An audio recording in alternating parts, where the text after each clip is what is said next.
இறந்திடவா நீ பிறந்தாய் அன்பே நீ ஊருக்குள்ளே.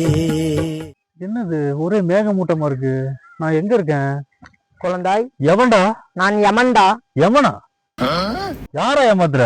யமன்னா பெரிய பெரிய மீசை வச்சிருப்பாங்க, பெரிய தொப்பையா இருக்கும், ஆளு பல்கா இருப்பான். நீ யமனா? நான் ஜென்சி யமன்டா. அது ஜென்சி யமனா? அப்ப நான் செத்துட்டேனா? ஆமாம் குழந்தாய், உன் உயிர் உன் உடலில் இருந்து பிரிந்து விட்டது. ஐயோ ஜென்சியமா, சொல் குழந்தாய். கடைசியா ஒரு ஆசை, என் ஃப்ரெண்ட்ஸுக்கெல்லாம் நீ விட்டு இருக்க மாட்டானுங்க, அவங்கள மட்டும் போய் பார்த்துட்டு வந்துடுறேன்மா. சென்று வா. ஹலோ, ஆமா அவனே செத்து தொலைஞ்சிட்டான். அவனை பத்தி ஏன்டி பேசிட்டு இருக்க?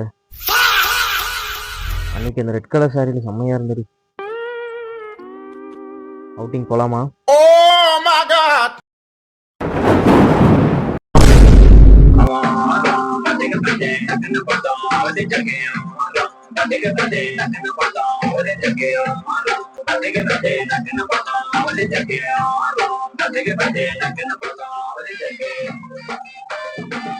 இன்னும் என் போட்டோ வச்சு ஃபீல் பண்ணிட்டு இருக்காரு. இவன் ஒருத்தன் தான் என் உயிர் நண்பன். இவனா எப்படி லவ் பண்ண? உன்னை பாக்குறதுக்கு முன்னாடி உன்னை பாத்துருந்தானா உன்னதான் பேபி லவ் பண்ணிருப்பேன். Love you baby.